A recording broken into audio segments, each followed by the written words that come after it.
Welcome to episode 2 of the Acceler8ing Tomorrow podcast. On this series, we like to feature a number of people from within the artificial intelligence and machine learning industry.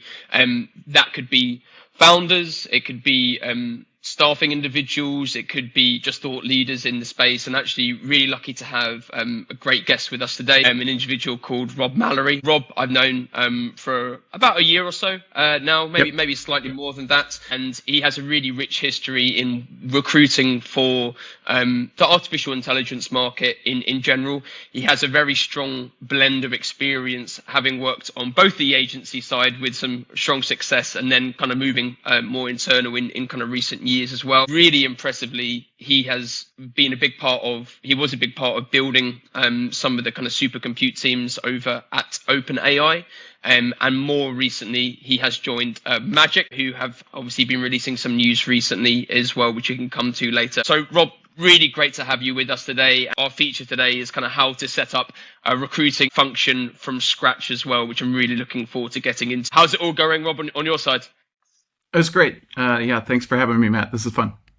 No, not a problem at all. If you wouldn't mind giving our audience just a bit of an introduction to yourself. I mean, I gave a bit there, but I'm sure there's a lot more to it than that. Yeah, happy to. So, name is Rob. Been doing recruiting since the year before September 11th. So the better part of 25 years now. Did about 10 years of external agency work down in LA and Orange County, all software engineering and technical placements. Got out of that after about 10 years. God bless anybody that can still do that. I had 10 years in me, and that was probably it. And always wanted to be a little bit more in the building company side as opposed to kind of deal making, placement making. And so as much as, I enjoyed the recruiting, for me, it was always about kind of building an org and really the relationships that you have both with the people and the hiring managers that you're working with.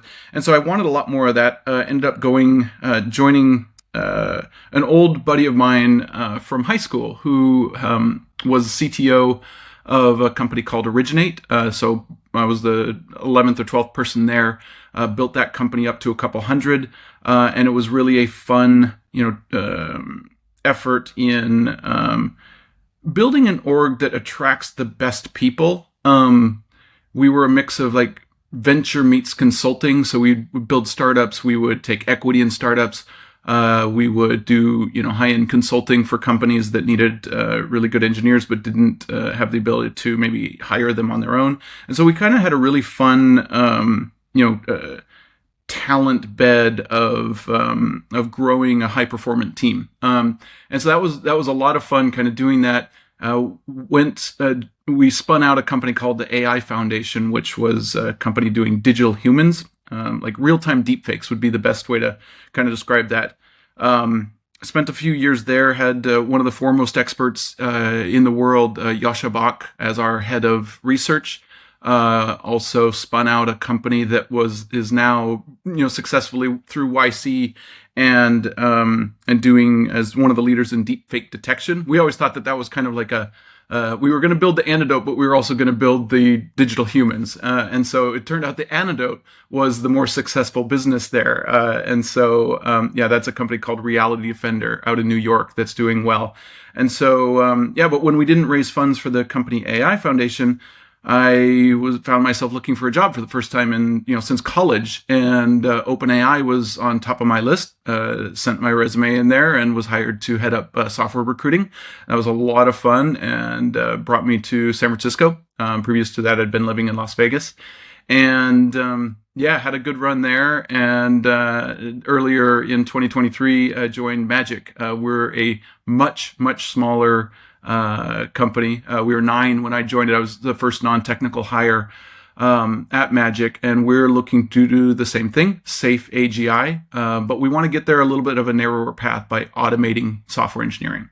So that's a kind of quick rundown of 25 years worth of background, but it's been fun, a lot of fun. You've done a very, very good job of condensing 25 years into about like a minute and a half of video there. There's a few things actually that I think we've never really discussed, and actually When I was doing some research on yourself, I had noticed that actually you grew up spent a lot of time in Vegas. As a British person, Vegas is always pretty much on the top of the list of places you should go in America, and I actually think it's such an incredible place, that the sheer audacity of a city to exist in the middle of a desert and be such an attractive place to many people, I think is just on a different scale to a lot of things that I would experience in kind of Europe or the UK on a personal level. What kind of, before we kind of get into the kind of the nuts and bolts of kind of like machine learning recruitment, I'm very interested to hear kind of how that experience kind of shaped your intro into perhaps sales, and how it's kind of maybe those experiences in Vegas impacted you as a recruiter in general, if at all. Yeah, it's, you grow up in a place that even when we moved there, I moved there in 6th grade. Grew up in Montana and Minnesota, small town, very small town. Born in a log cabin in Montana with a town of 900 people with no stoplight. So I'm very kind of come from that type of background, and then to end up in Vegas, where we moved as a family when we were younger. To me, it was shock too. And so the thing that I probably took from there throughout high school and college is that it's not Vegas for the people that live there. And that's not just like that. I think that's probably the case when someone lives anywhere that has notoriety, whether that be Paris, whether that be Moscow, whether that be Tokyo, name your city. Everybody thinks they know it because they know it. Hollywood would be a great example. You think you know it from the movies. But, when you live there and you work there and you have friends there, and it's just as much a kind of quote unquote normal place to grow up as probably any. And Vegas even more so, because I think the notoriety is different. And so the notoriety being the way it is, everybody, I remember thinking when I was, in 6th grade, driving the U-Haul down there, and I'm like, is everybody just going to be talking about how much their mom or dad won at poker last night? Are we gonna do they all live in hotels? Like, I had no concept. And so yeah, I kind of laugh a little bit when people have those same concepts going in, because I do too. And so you grow out of that, and then it's something that I don't know if it much shapes you. It just kind of gives you a perspective that whether it's Vegas or any place, it's probably you're all just humans. You're living where you are, and you work where you work. And I feel like, knowing you, obviously in the time that we've worked together, I think I bring that up because you strike me as a very quick thinking, very sharp, but quite entrepreneurial also as well. And I don't know if that's my thoughts of living in Vegas, being like a hustler, kind of going on like an opportunity, trying to strike while the iron's hot, perhaps, is maybe the best kind of phrase to use. I don't know. I would emphatically say no. I was just a massive, like, just high school kind of nerdy guy. Member of the only sport I played was bowling, and I was captain of the varsity quiz team. So it was. The answer is I'm a huge nerd, and Vegas is almost anti-me, but it was actually recruiting that brought out the part that you're saying. So I had always thought I was going to be, something in the scientific field, or I was pre-med when I was in school. I was electrical engineering for my first year in college, and was always more in that arena than the quick thinking, salesy, hustler person that you might kind of have a perspective, some kind of a sense of. So that actually was recruiting. Recruiting brought that side of me out. And I don't know, it was my second day on the job as an entry-level recruiter. I'd never even heard of recruiting, which I think is about par for most people's journey into recruiting. I wanted to quit. I went home that night, and I told my wife, I'm like, I don't know if I can do this. And she told me, well, can other people do it? And I said, yeah, they seem to be, and they seem to be pretty good at it. And he said, and why can't you? She said, and I'm like, and okay, that's fine. That's a good, a good enough reason as any. And then I went back for my third day, and off we go. But yeah, literally no idea if this nerdy kid who should probably be an electrical engineer can get in there and make cold calls. That was what brought out the thing that you're describing. It wasn't Vegas. I love it. That's very impressive. Going against the grain somewhat. And I think that's that's I guess why one thing that again I think sets you apart, Rob, from a lot of kind of other kind of recruiters that I've worked with is that you have huge technical capabilities in terms of your recruiting, which can be somewhat unheard of, I would say, in the industry sometimes, and that explains a lot. And I didn't even know that about yourself as well. So that's really interesting to hear. And what was it particularly that drew you towards, say, artificial intelligence and kind of the machine learning market? Because it was pretty early, from looking at your background, that you kind of got involved in that area. So what was there, like, key indicators? You said you're a massive nerd. Was it that kind of the singularity, kind of looking always forward, out of the AI winter? What's next? Is that something that's always been kind of on your on your radar, as it were? I wish I could say yes. I like working with smart people, and I like building orgs around smart people. And if I'm being perfectly transparent, we spun out the AI Foundation back when we did that, basically because our CEO saw more of that. Like his master's was in AI. He had he had an offer he turned down to go back to his master's at Google back in like '99. And so like he would have been like the 12th or 13th person at Google, went back to school, and then started a couple startups, and off he went. So he was probably better at seeing what was coming. But I was his right-hand person in terms of like building an org. And so yeah, of course I can see that coming too, but it was more the move that we all made together, kind of as a small crew out of we basically spun out an AI company. And yeah, in some ways you could say we were a little bit too early, probably like everybody who did AI, prior to certain, recent developments in the last 5 years. We were a little bit too early, just like they were. But yeah, I think it's just it was a different bar that I was recruiting for, and that was a fun thing for me. My career has been basically shaped not by like where do I go and what do I see coming, and from a market or almost like maybe a VC would look at it. I look at it more like I've been kind of growing in talent bar, and so the higher and higher my talent bar gets of the orgs that I've worked at, that's what is the thing that's fun for me. And I've been incredibly fortunate to keep that bar moving upwards as I go from, external agent to building originate and kind of, off to the next. But yeah, I don't exactly look at things maybe from a, like a VC or market perspective, and more like, where are the best people? And I think that served me well. I think and definitely I can see that. And from what you mentioned when it came to the first time in a very long time when you were looking for a new role, and obviously that's what kind of got you in touch kind of with OpenAI. It's really interesting because there's not many people, I think, at that time that would probably have known who OpenAI were in the recruiting space. Like, why did you know them, and who were the individuals in that company that you were like, wow, I'd love to work with that person if possible?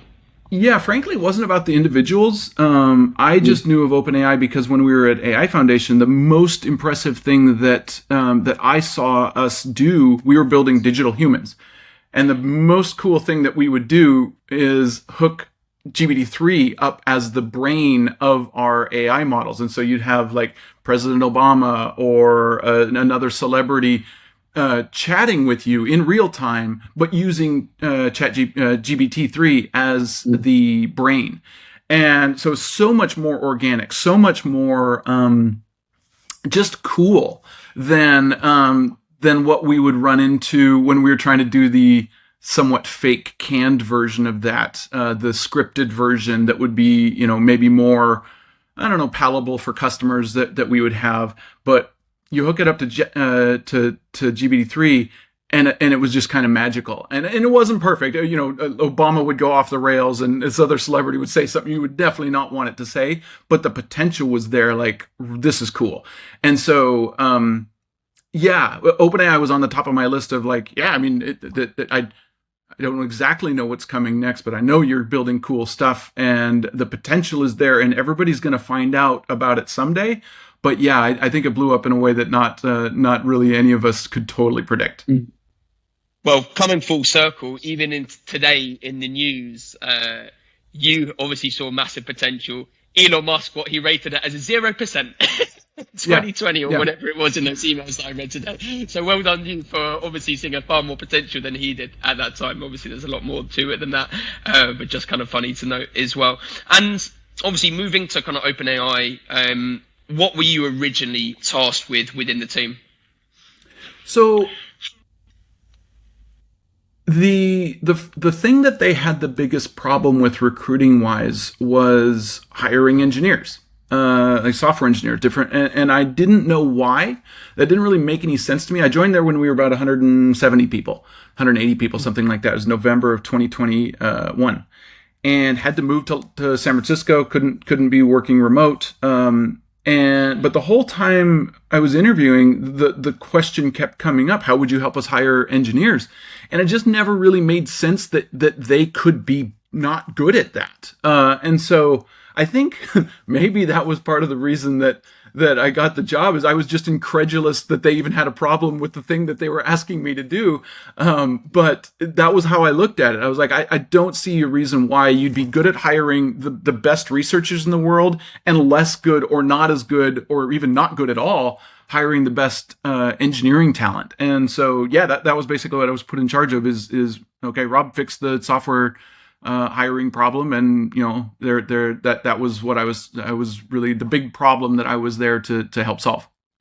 So what was the problem that you found out? Why were they missing the mark? Yeah, and so I can't take credit for the fact that it was really it really was just an awareness problem. I can't take credit for the fact that then DALL-E got launched or ChatGPT got launched. Like, the fact of the matter is, I knew something, and I think everybody there knew something that only more like AI researchers knew, that there was some really amazing stuff going on here. And, the really great engineers at Google and Meta and, name your favorite company, didn't know that. The scale wasn't big enough. Well, it's like, I'm not an ML engineer. I'm not a researcher. I must still to this day, I'm flabbergasted that probably 50% of the people that I talk to and interview are software engineers, and clearly that's what they do. And they're good at it and amazing and exceptional at it. And yet at some point in our 30-minute call, they'll say something like, I'm not an ML engineer and that's not what I do. And so I have to say, that's not what we're talking about. That's not what we're hiring you for. And that's both Magic and at OpenAI. I'm still kind of incredulous that people don't understand, seemingly, and bright people, very good engineers, don't understand the engineering complexity, can you build it complexity of a GPT-4 or what we're building at Magic or like anything large scale LLMs. Is just massively hard to build it. And there's just technical engineering problems that need to be handled there. And I just don't know why everybody thinks it's more of a research problem as opposed to an engineering problem. And that was what OpenAI was faced with, is everybody knew they had the research problems. Not everybody knew they had the engineering problems. And so it was just kind of an awareness thing. And I can't take credit for the fact that, okay, the awareness level increased over time. I can point to some other things that we actually did to improve things. But, the big one is just, raw awareness. There is no shortage of engineering applicants to OpenAI these days. So you think that engineers were kind of in a fear phase that they were going to be too much in a research environment rather than actually building everything and be completely out of their depth? Is that kind of what you're hinting at? That's a bit of it. What it really comes down to is I don't think they, and again, painting with a broad stroke, they didn't understand that to the best engineer in the world, scale is the thing that is where I'm going to find my hardest problems. It's going to be at a FANG company. It's going to be at like when I've got massive scale, that's where my skills as an exceptional engineer are best utilized. not at a research lab. And so that's the big one, is that there was no scale in terms of like anything externally facing. But man, the internally just the stuff you have to build to train what they were doing back then is just massive scale. And I think it was just a little bit hidden. It was so I'm not even blaming anybody for not getting that. It's just not as obvious as when you're running billions and billions and billions of transactions every minute or whatever you would at a company that's more obviously at scale. And with the increase in profile, like with DALL-E and obviously GPT-3, and obviously the buzz and the news cycles start coming as well. One thing that I've always found and obviously I'm sure you have as well, when you're working for early stage kind of companies, is talent attracts talent. Now, on the research side, I'm sure that was so easy because you're like, well, these 5 researchers work here, they're world's best, and you can recruit so much of the research team to like they would want to work for those people essentially. Did the penny start dropping for engineers once there was like a few key members of the team started slotting into the place and you could point them to those individuals as well? Do you think was that like a turning point in kind of recruitment for OpenAI, do you find as well, or did not it make much of a difference, do you think? I don't think it made as much difference as it might seem on paper. That's actually more what's happening today. They're much more in scaling from an applied standpoint and getting in scale. They're basically scaling, and so that people that were really good at scaling things, whether that be name your favorite startup over the last 10 years that turned into anything big, that it's obvious OpenAI is where you'd be wanting to do that work today, and this last year has been proof of that. In 2022, you still kind of had to just make awareness that we had those problems, and but we had Greg Brockman, we had amazing engineers. They were absolutely crushingly world class, and so it was the people that got it, and that was actually always part of my interview process. Do you get it? Like, do you get what we're doing here? And if you don't, maybe you should wait until we're more obviously like in a mode that you get, which is like we're scaling and we need this much infra and we need this much that. So I don't know. Yeah, we could always point to different people and help kind of tell that story and help people understand what we were faced with and what they would then be faced with if they joined.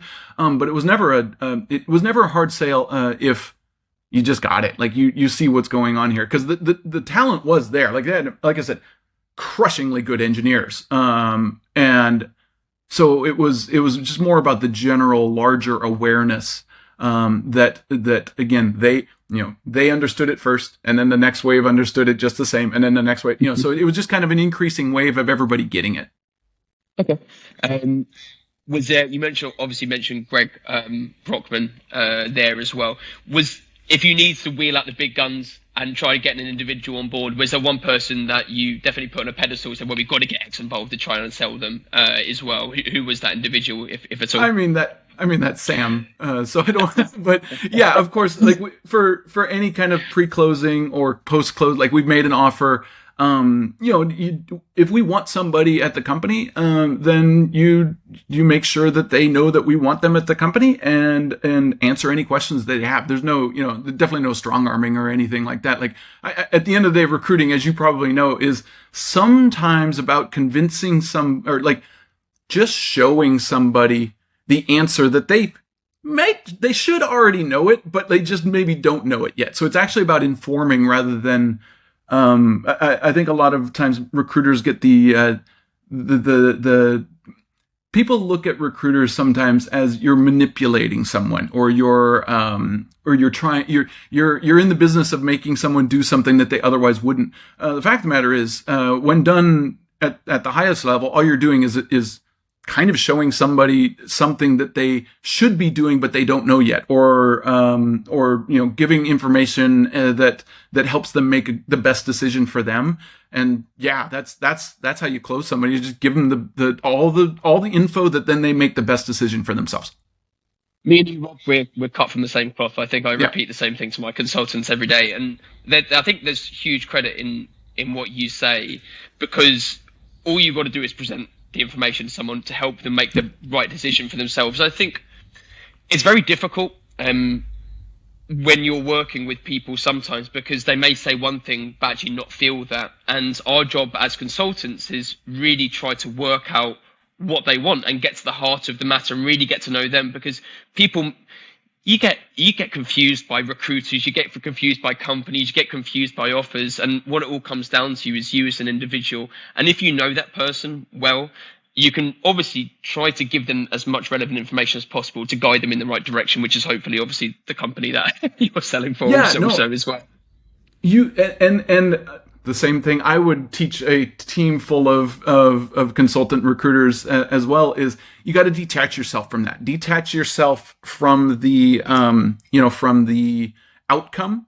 Don't look at that placement check. Don't look at that. Don't look at anything other than I'm going to accurately portray exactly what I think of the situation, and go from there. Like that's always going to come from a good place. But as soon as you start selling, as soon as you start kind of being attached to something more than the other person, that's when it can all fall apart. And I don't know. You and I are. I think we would probably give very similar sales meetings in the morning. I think our PowerPoint presentation would be very, very similar on recruitment. And I always describe recruitment as very pragmatic. You can I literally even this morning was saying to my team, I said, if you ever hear me selling, that's when probably I'm failing, because I've tried everything else pragmatically to try to solve the problem. And then just a one last Hail Mary sell. And I'm like, if I've got to that stage, it probably isn't working out, if I'm honest.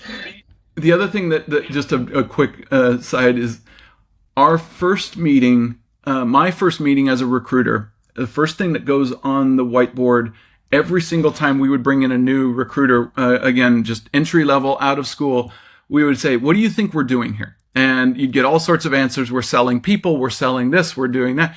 And my old boss, he put up every time, and it was the same thing I would put up, is like, we're in the business of selling information. And if you are really, really good at gathering accurate information and then relaying that back in an accurate way, then you can be really good at this. But to your point, sometimes humans are messy and they tell you things or they say things that they either believe or don't. Like, it doesn't even matter what it is. It might not be the truth, even if they don't fully know it's not the truth. That there's a lot of messiness with what somebody is saying, and if you can weed through all that and kind of get rid of all of the even self-told lies or misrepresentations, then you can arrive at a truth that then results in a really good a good ending for everybody, because you kind of fought through all the proxies for truth. And that's what I've always, if you can do that as a recruiter, you can be an amazing recruiter. 100%. And actually, just coming back to something you said earlier, which I forgot to bring up, is that I find it very interesting also, and actually I've got another story on the back of that, is that at 180, 200 plus people, Sam was still obviously involved in bringing out Sam to obviously sell, which I think is a really, really great thing as well, and what an impact that must have had on people. I heard a story in the last couple of years that Jensen Huang still got involved in senior director, senior principal closing calls. And I just think that, wow, what an impression that would make on someone, being able to have him on the phone as well. And actually, that's some of the stuff that we're going to come to in obviously building and scaling recruitment functions from scratch, because I think there's a lot of I guess founders will be like, well, how hands-on do I be? How hands-off do I be with the recruitment process too? I guess just one last question about OpenAI is that, was there any crazy anecdotes that you've got? Was there anything that you had to where you felt an extra amount of pleasure from getting it over the line, or is there anything that particularly jumps out in your mind? There's probably a few, but one of the ones that that really stood out for me was a former CTO of a company, and was essentially choosing to leave that company, and he was either going to go to OpenAI or Anthropic. And he was not a researcher. We didn't really have to go through that. He got it. But like, he was our first manager on the applied side of the fence that was not already at the company. And so it was kind of the first engineering manager hire for what was going to become a massive, like just a really, really impactful and important, part of the company. And yeah, when he chose to join, that was a big one, because we had, OpenAI and Anthropic, there was always kind of the back and forth of, some offers go and some offers don't. And it was always a bit of, those were always the hardest ones. Any other company in the world, it was like, okay, yeah, if you go there, like that's making a mistake. But, OpenAI and Anthropic are, you could legitimately make a case that, this one's right for you or this one's right for you. And there is no wrong answer there. But with that one, it was my first time in having an offer accepted, for us as opposed to Anthropic. And so that was, at that moment it was good. And it felt like, okay, cool.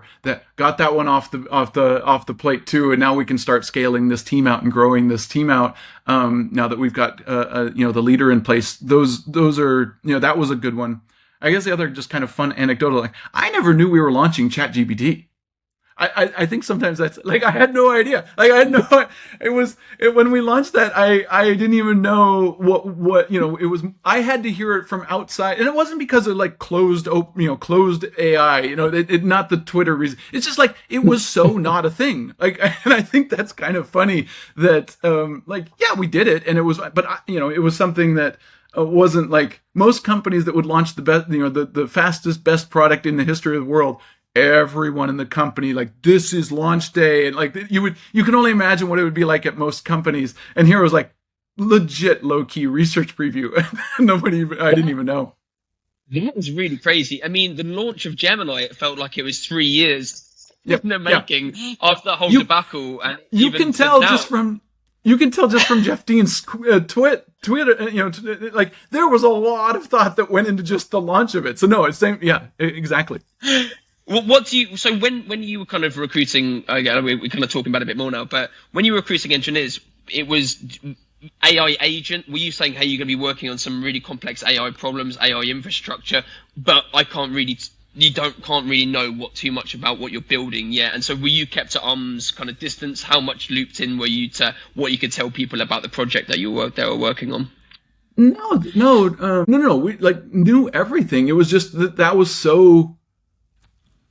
Everybody knew it. It's more like it's not secret. Like aren't launching. It's just like everybody, like it's just, that's just our stuff, So it's like, yeah. So it was almost like, yeah, that's like, is there any big difference between this and the API? Is there any big difference? It was, yeah. So from that standpoint, it wasn't secret. It was just not huge. Expected.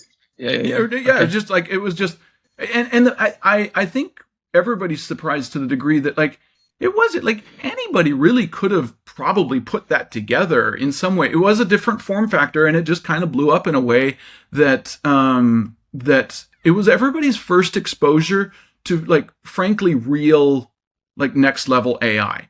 And so when you think about it that way, that is like Dolly was like this other kind of like mini version of that. We're like, oh my God, this is legit the best AI, this is proof of AI, like understanding quote unquote, the world more than it ever has in the past, and completely flexible. And yeah, and maybe it's a little bit toyish, like in what you would use it for, but like you see the potential.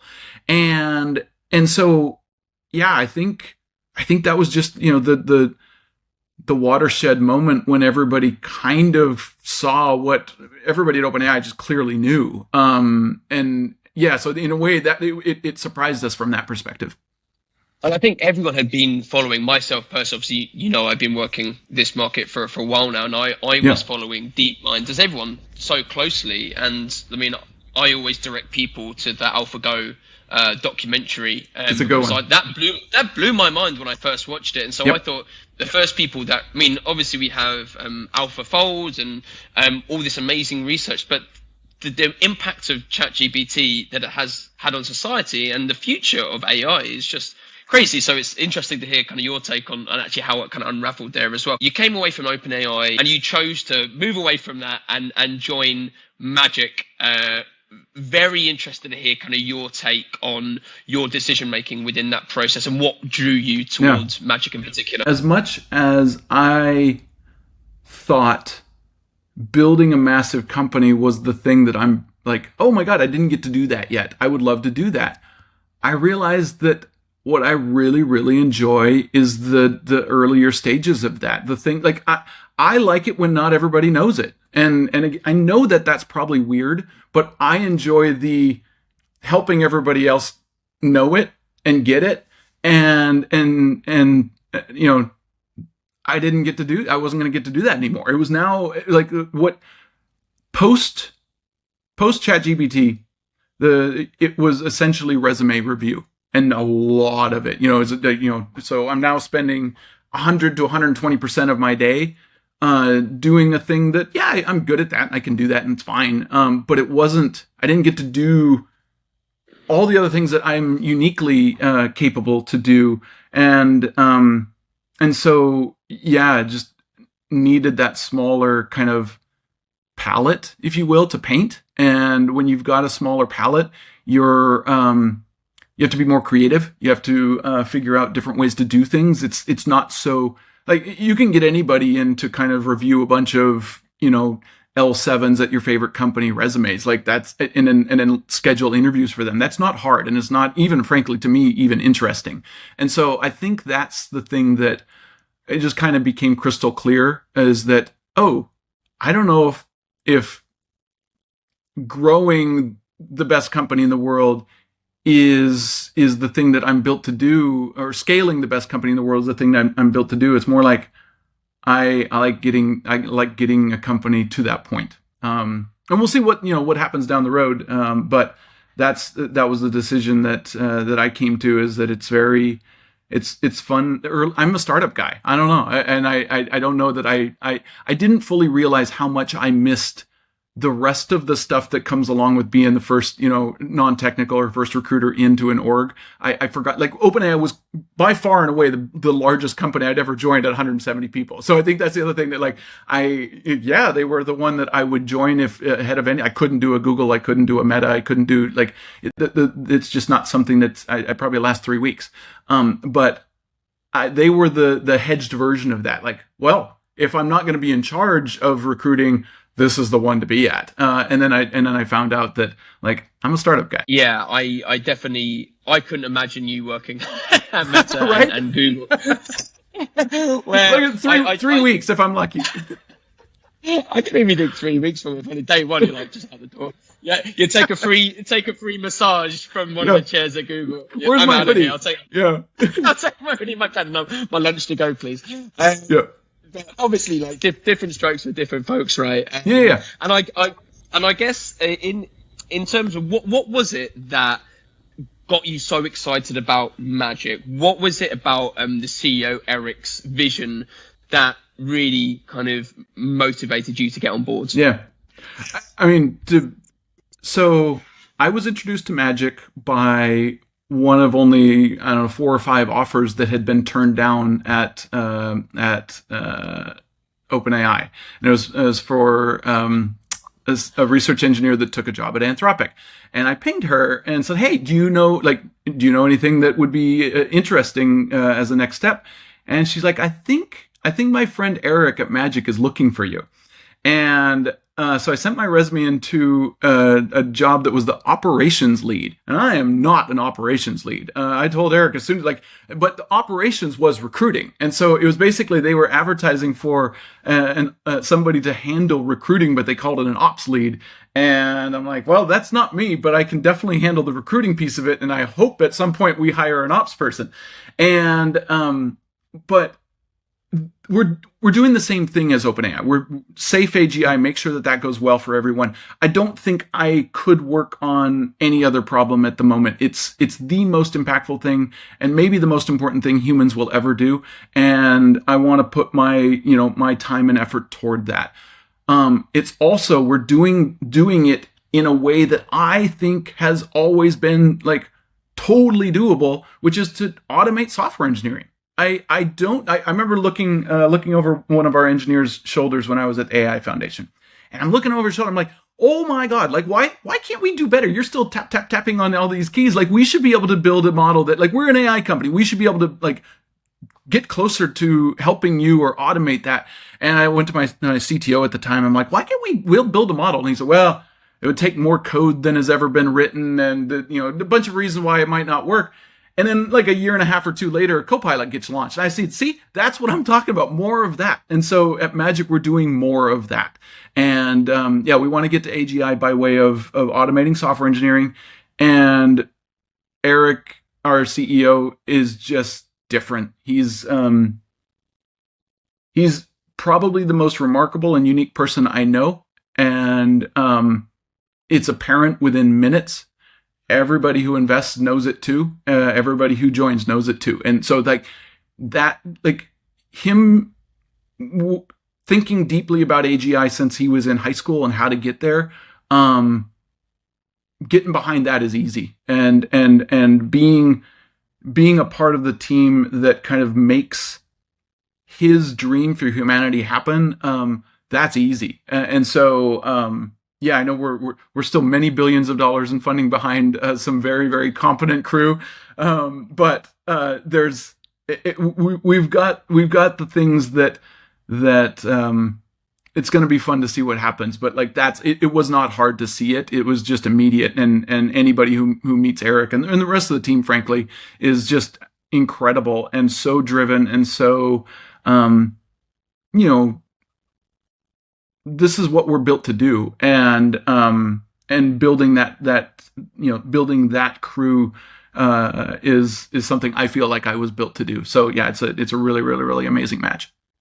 It's such an exciting time, and it's so great to hear you talk about Magic with such enthusiasm and such passion, knowing what you know from obviously working with the top AI company worldwide, and moving to Magic and being so sold on Eric as well. And you said like, hey, we're a couple of $1 billion away from obviously getting where you need to be. But if anything of the last kind of 5 years has told us is that anything is to play for. If you can go up against Google with a 200-person team and come up the successor, that just spells such an exciting time, I feel, for the next decade. And we're just getting started. Well, the next 5 years are going to be absolute. This year alone, it's just announcement. It's relentless. It's awesome. I'm firmly convinced that I don't know that we recognize the world 10 years from now.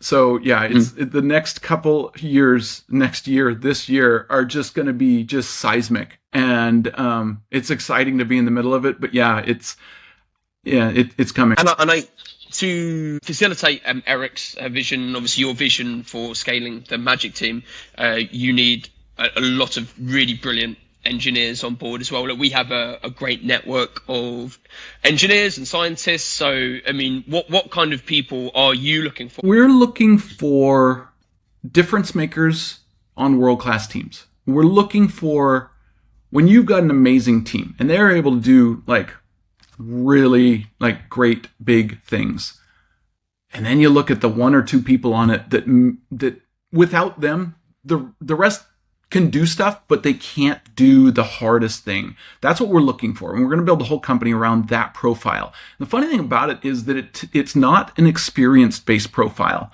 One of our best GPU kernel engineers was studying metallurgy like not even 2 years ago, and decided that this is what I want to be, the best kernel engineer in the world, and has a gift for it, and has, but also just tremendous grit and reading, hundreds and hundreds of pages of CUDA documentation and the stuff that it takes to be, LeBron James didn't become the best basketball player just because, he was tall.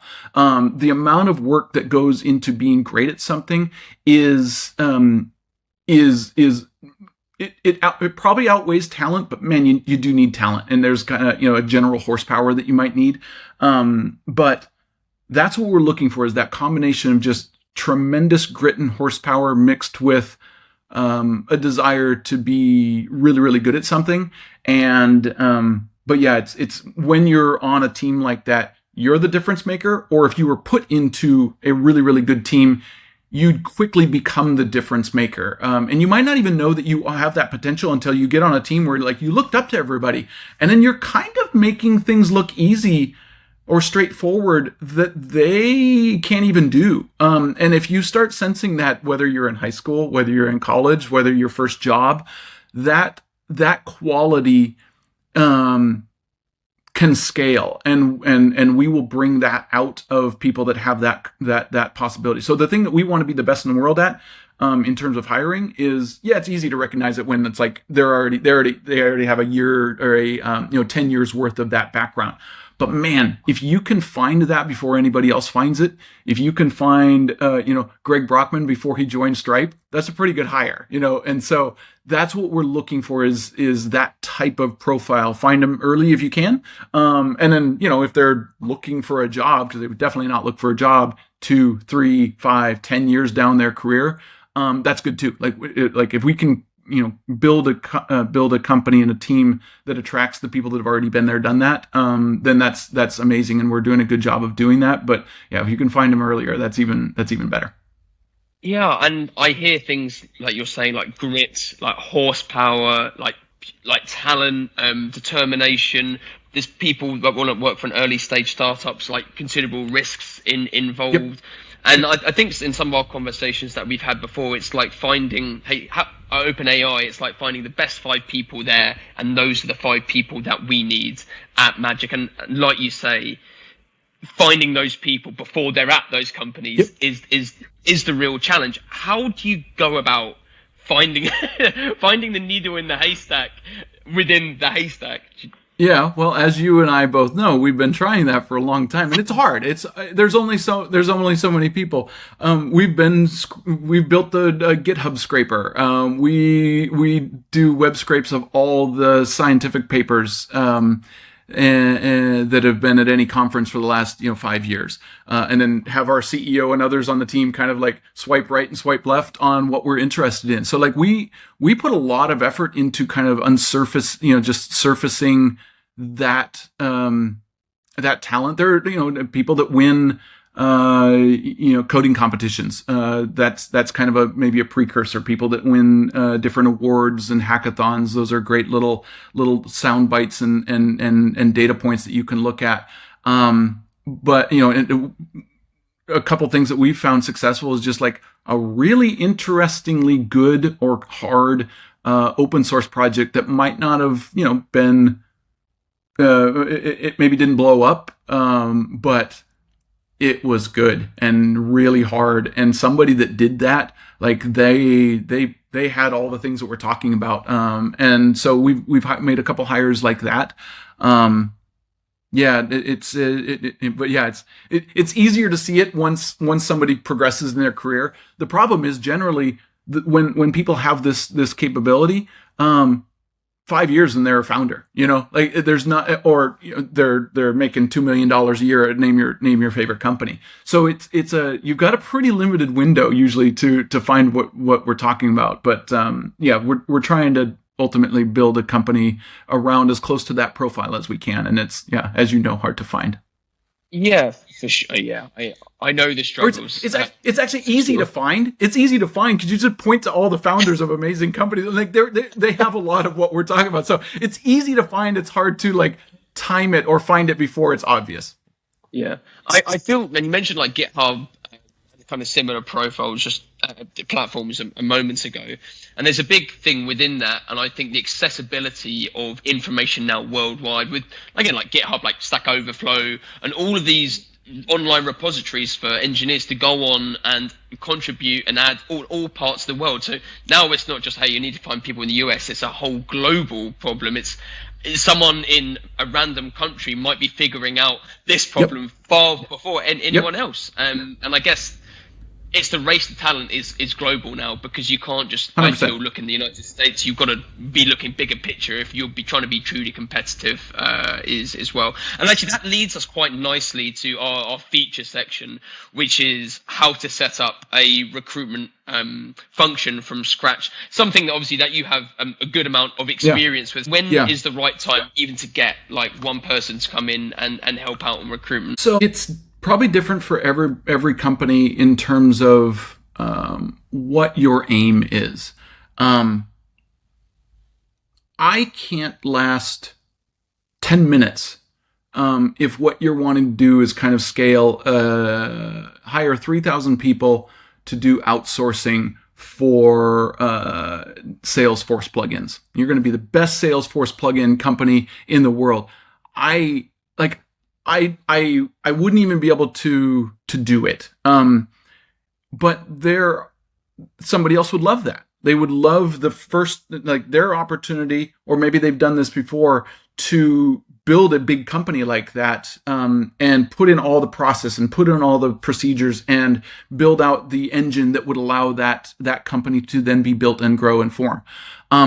So you have to find, and it really doesn't matter when you do this, you got to find somebody that, as a founder, you see completely eye to eye with, that we're going to grow this company together. And I think that's something that a lot of founders don't do. They look at recruiting as kind of like something they outsource, or something that they like, oh, it's a bother, or oh, it's something that like, I wish I didn't have to deal with this. If you look at it like that, you're going to get the company that you will get. And that might not be the company you envision, because at the end of the day, the company, regardless of how many sales and deals and tech you build or whatever, is the people that are working there. And so depending on what you think of the people that are working at your company, that's a reflection as a founder of the org that you're going to build. So like give recruiting and give talent acquisition the amount of energy that you think it deserves. But yeah, I hope people, if they want to build a world-class org, they should never look at recruiting as a problem child, or a thing that they don't want to be deeply involved in. Because if you want to build the best company, you got to be deeply involved in it. Yeah, I couldn't agree more. It reminds me of a story that happened yesterday, and I was asked to critique one of my consultants' client calls, a new client call. This is a CEO of a company, opened the call with two of my consultants and said, there's two things that I hate in this world: bankers and recruiters. But we're here talking today. And I think when you start conversations like that, and it's like, you want to grow your team, you want the best people like for you to facilitate your vision. You don't have the necessary skills perhaps to do that. You're the entrepreneur, you're the ideas person. That's your skill set. You need someone who's truly bought into your vision to, again, be the rocket fuel behind your growth in the company, and to get you those amazing people on board, because there's a limit to your network. And having someone like yourself on board to be like, hey, I'm all in on this. I've got the skills that you need. Let's scale this thing. I think that's really vital. And I think strong communication between both parties is one of the thing that's going to set anyone up for success, personally. Yeah, I've talked to, known friends, colleagues that get themselves into a situation like you're describing, where even the internal, it's one thing when like you're external to the company and there's the classic, perfectly frank, I don't like 90% of recruiters. But to be frank, nor do I. No, I know you don't. And so but that's the thing. So I didn't like to be lumped when I was running an org like you would be running an org. When I was trying to be a partner to companies and doing that in a way that should be respected, I didn't like getting bundled in the other recruiters, type of a bucket. And so that's one of the reasons I got out of external recruiting, and why I also say God bless you for staying in, is that that perception is out there, and frankly, that perception is correct in so often of the time that it's shameful for our industry. But I also don't blame anybody. It's just a nature of the beast that there's really good lawyers, and there's really good bankers, and there's really good recruiters, and there's a lot of not good realtors, and blah blah blah. So at the end of the day, every industry is made up of people that are trying to do their best, and some of them do it better than others, and some of them don't. And so, just you surround yourself with people that are on the same page with you, and you're going to probably do all right. External is one thing, but you can get into an internal situation where that same mentality is still there by the founders or CEO, and the problem with recruiting is everybody thinks they can do it because they've done an interview or they've been around something. So it'd be like saying I could be one of the best engineers in the world because I saw somebody code once. It's absolutely ludicrous, but the fact of the matter is, it's an easier thing to make that leap than to be a designer or to be an engineer or to be a doctor. Like we all have that feeling like, oh no, I definitely can't do that. But founders have no problem thinking they can be an amazing recruiter, and they're almost always wrong. And so it's a blind spot that a lot of people have that you kind of need to try to fill that blind spot with somebody who's going to be a capable partner, and realize just because you hired 15 people in your life doesn't mean you know it all. Yeah. Again, you're preaching to the converted over here. Because what you mentioned, because founders or whoever think that they can do recruiting, they then don't vet internal recruiters properly because they don't know the key qualities to Correct. what to bring people on. And Correct. So often I've seen them make very bad hires in their first recruitment team, and who come in, want to do all these kind of crazy things, destroy relationships, and as an agency, like, I get that people have to hire internal teams. It's exactly kind of the right thing to do.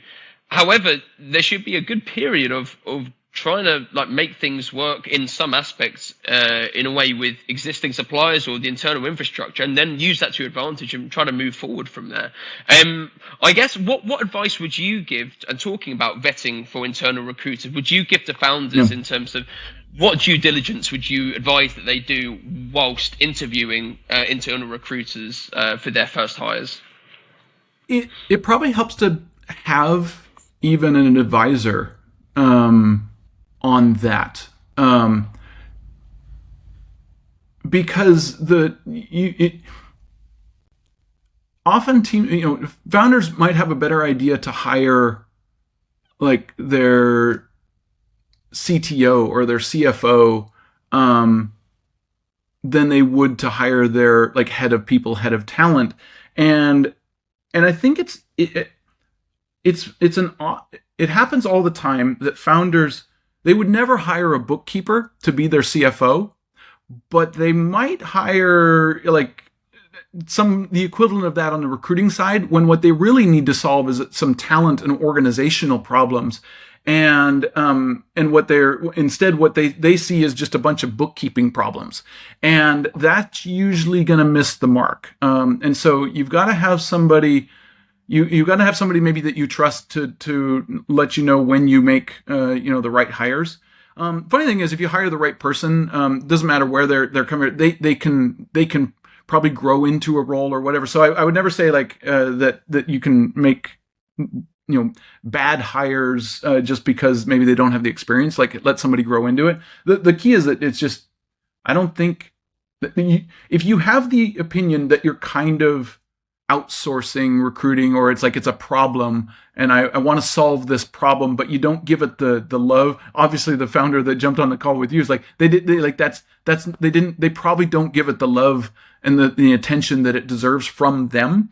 And if you don't do that, then you're setting almost anybody up for not success.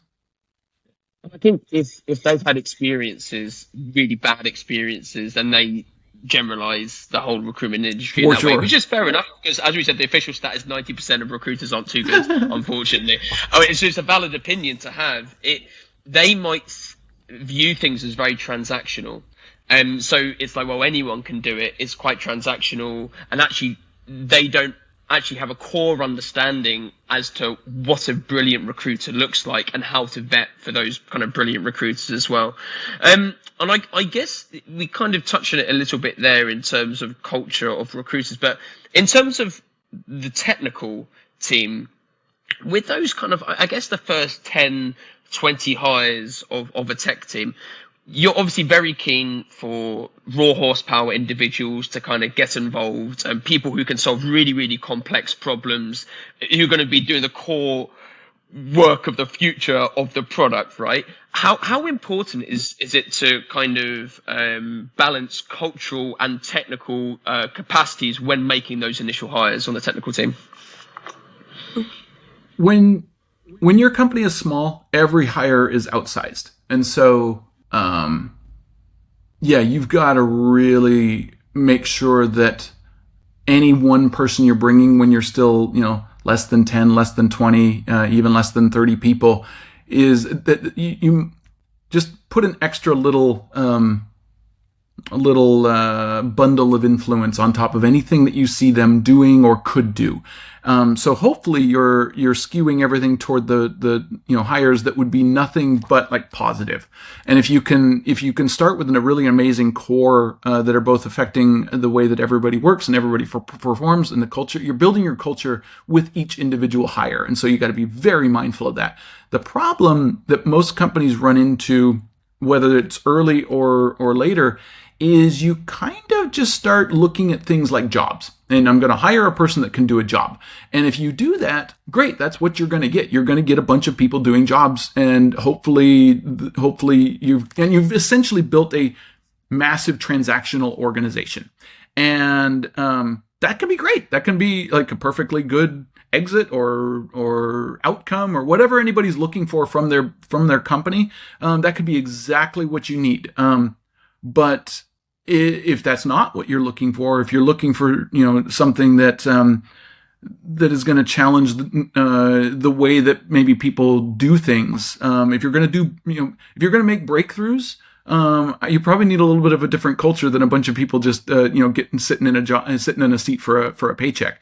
And so I don't know. It depends on what the group is. It depends on what you're looking to build. That's why I say, like, no matter what you are doing as a founder, you need to know what the org is that you're looking to build, the company that you're looking to build, and make sure that you map back down to each individual person wherever you are in each period of the growth. When should founders, and obviously typically, again, you're working with a CEO, CTO, maybe the COO, I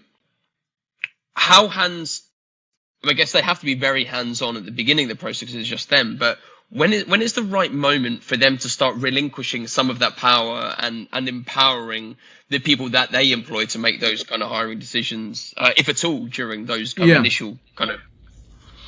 That's the key to having the right partner. And if you've got the right partner on the recruiting side, then you should be in a good spot, relinquishing immediately. As a founder, though, you should probably always be you can't just turn something off and say, okay, I'm going to outsource this and don't even think about it again. So there's never really a relinquishing in that regard. If the more hands-on you can be, the more the org is yours. Once you get away from that, like I've never worked with founders that weren't very hands-on. Even when I built Originate, it was CEO, myself, and a small recruiting team.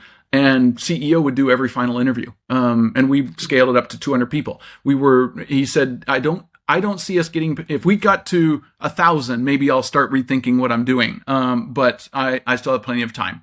And so if you can, you'd have to, if you don't want to know exactly what's going on, throughout your org, like, I don't know, take your finger off the pulse of the recruiting. I don't know when you want to do that as a founder. I would almost never want to do it.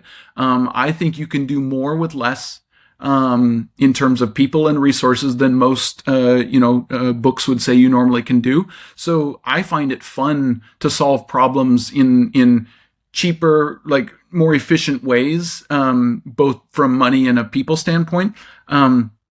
So I like those challenges, but not some people might just love to solve a problem through scale. And we're going to throw money at it, or we're going to throw people at it. I think that works really, really well. I just don't always like the orgs that they turn into, and so they can be successful. I just don't know that it's what everybody wants to, build toward. But I think everybody enjoys the small, scrappy, we're going to do things differently. I think everybody kind of enjoys that if you've got the capability to do it. And so I like to build companies around that type of crew as opposed to the, we're going to throw more money and throw more people at it. I think that makes a much tighter organization. I think when people interview at those companies, they can get real energy from companies that represent themselves in that way. And I've seen companies do it really well, and I've seen companies do that quite badly as well. And I've seen when the CEOs sometimes, and I love the CEOs to get involved, because it's like there's nothing a candidate likes more is the CEO taking their time to spend time with the individual, and they feel really valued. They're like, wow, this is awesome that this is that kind of company. I'd love to be a part of that organization. However, it becomes a problem if the CEO is a very busy person in general, and they move interviews, they drop out of calls 20 minutes before, and it becomes a roadblock sometimes as well. So do you think what do you think is the right time to start relinquishing some of that power from the CEO, if at all, and how would you go about solving that problem for busy CEOs in general? I actually wouldn't solve that problem. Like what you described is somebody that doesn't put recruiting first.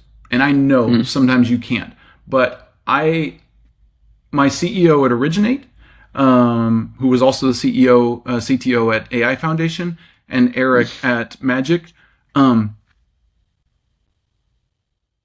could probably count on one hand, and I've seen their calendar. I can count on one hand the times that they've, rescheduled in a weird way, like you just described. Maybe there's a reschedule the day before or whatever, but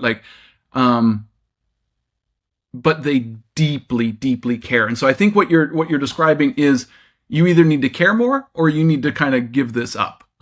Because there is the middle ground is bad. It's bad for everybody. It's it's hard for scheduling. It doesn't work. But no, you have to either really truly think that this is the most important thing I can be doing. Investor calls be damned, or like fire in the product be damned, or kind of let somebody else take that baton and run with it. Yeah, and I think there's complete validity in both of those avenues. Just know and be honest with yourself as to what you can and can't do. Which brings me to my next point, which is we work with a lot of companies where everyone has a 10 out of 10 product. That's like building like an AI chip for LLMs in a data center, building like photonic computing analog chips, or building machine learning platforms for autonomous vehicles. It all sounds awesome. What companies fail to realize is that you can't just have an awesome product to attract people. You've got to have a 10 out of 10 recruitment process and candidate experience. Where do companies get it wrong? Where do they fall down on candidate experience within their process? Yeah, I think what you described, like, as soon as anybody feels like I'm coming into this company or this startup and I'm a number that you need to hire, even a whiff of that, and I don't want to use the word dehumanizing, but as soon as you feel like something slightly less than like the most important thing, and again, I'm not proposing like you make everybody feel like they're the only one in the world. That's a hard thing to do, but they should feel like this matters, and I matter to the company, and vice versa. As soon as that feeling is there, and you can, when you have that, you can make a lot of mistakes. You could reschedule an interview or two. You could, so I think a lot of times people will focus candidate experience on like the mechanics of the process was perfect. And the fact of the matter is, as long as the human touch is there in a way that kind of is real, then you can actually get away with a lot of, and I'm not saying, but you can make a mistake or two and things are still going to work out fine. So I always tell people, like, focus on the human touch is way more important than just making sure that the recruiting process is tighter than tighter can be. So I don't know if that really answers the question, but it's something that Like if you can put that throughout your process, that everybody cares. As soon as one person jumps on a call and candidate feels like, oh, they didn't even know what I was doing there, or what, like they didn't care, or I was a bother to them. So it's always those human interactions that are the most important, and those you can't fake. But the when you schedule something, or what the link looks like to book an interview, like that stuff kind of can be whatever. The most important is when everybody jumps on a call, that's where the hire is made, and that's where those relationships are formed. Yeah, and I think you can have, like you say, the most robust recruitment process ever. Mm-hmm. Things are going to go wrong, and I think, sure, like you say, it's having that humanistic approach to, hey, that's gone wrong. Let's try to solve that next time. Let's try to win this situation over, because actually going on that dramatic journey can increase like the sentiment massively, because it shows, hey, they're human. They're not like this corporation that, is soulless. They've actually come back to me with like how I would want to be treated in general. And actually it just builds a huge amount of positive sentiment I've seen as well. I am conscious of time, but I do want to ask one last question, because a lot of startups, they have very limited budgets when they're setting out. They might have a few $1 million or a few $100,000 in seed money. There could be huge costs associated with compute. Who knows? Yep. What advice would you give to those companies when, say, they don't have an ATS at all? Maybe that's not on the plan, and they're doing things by the shoestrings. What advice would you give them as to how to build an effective kind of back-end process for recruitment? So, fun fact, I ran recruiting at one of my companies, the AI Foundation, on like $4,500 a year budget. All I used was Lever. And, you can use whatever ATS you want to use. Ashby's a good one. We're using that now. Greenhouse is fine. But you can get away with $5,000 or less for an ATS. So please don't use spreadsheets. Please, yes, I know we all start at spreadsheets, but like at the end of the day, just get a good usable ATS and go from there. Frankly, that's kind of like the one thing that I'm like, okay, I don't know that I'd want to do much without that. As a founder, it keeps you, able to, dive into it. It keeps you organized, and so it's low cost. So find your good that, and then find somebody that can run it, and run this. Like, be your talent partner. If you don't have your talent partner, that's your biggest hole. And when you find that, when you hire that, when you get somebody that maybe can grow into it, that's fine. But like at the end of the day, you've got to have a person that you trust, and then give them just minimal tools. But yeah, like I can build an amazing company on zero budget, or like $4,500 budget. But like that's something that I think people over tool. Sometimes they over engineer recruiting process, and like that would be another like little red flag. That if it's the same thing when you're hiring a leader of a group, and that leader of the group says, well, the first thing I'm going to do when I get in there is I'm going to build a team. And that might be true, but they should be able to do the thing. And if you hire a leader that can't do the thing, the first thing they're doing is like hiring staff or getting tools that are expensive.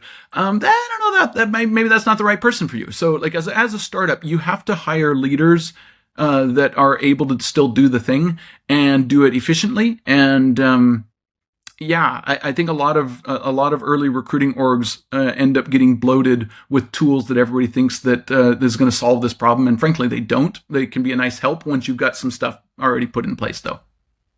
And I guess, Rob, I completely agree. And I think starting simply and starting small is the best approach. And I think in terms of, say, like Magic hiring you, being able to hire an individual who is the platform, who has the access to the network, who has a huge amount of knowledge, that is so paramount for success in the early days. Because I've seen so many founders hire lead recruiters that come from very different spaces that need to help with very serious technical hires.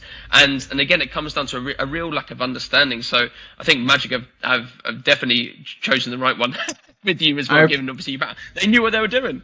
I appreciate it. Well, they look for a long time, and I like to give them crap. I'm like, well, you were looking, you had talent ops, or you had operations lead as the person that's going to be solving these problems. So you kind of were, I feel lucky that the job stayed open that long, because at the end of the day, you were maybe looking for the wrong thing.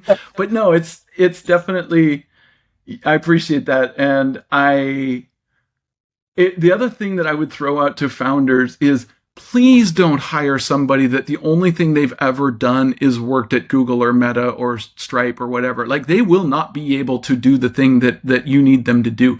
They've never built a thing. And so if you haven't built a thing, whether that's through a startup or, kind of, if you haven't cold called, like those, I know that doesn't help you pick an ATS, but man, it shows grit, and it shows like doing things, you creating something out of nothing is way harder than people give it credit for. And man, you could talk a big game when you come from a large fangy company about how you recruit. But frankly, until you've built something from scratch, good luck with that. So like there will be a learning curve, and you might not want to, I don't know, ride that learning curve as a founder. You need to be a little bit more hands-on. So, that's my advice. Hire somebody that's built a startup, and use Matt and the Acceler8 team, and you brought in a pretty good spot. Well, that's very kind of you as well. And I think you wouldn't hire someone who spent 20 years at Google, very siloed in one area of that part of the organization, to be the number one hire who's going to build out the whole platform from scratch if that's never something that they've done before. It's exactly the same with a recruiter as well. So there's huge amount of validity in what you mentioned. Rob, I just want to say thank you so much for the time you spent today as well. We've had a really good chat. I feel that we could have gone actually double the length of this, so I'm glad we cut the questions down before the call. So I appreciate you working with me there. But just for me, thanks a lot for being such a great guest, and looking so much forward to seeing what yourself, Eric, and the Magic team will be building as well. Appreciate the insight, and thanks for all the thoughts as well. Of course. Thanks for having me. Stay tuned. It's going to be a fun year. Awesome. Thank you so much, Rob. See ya.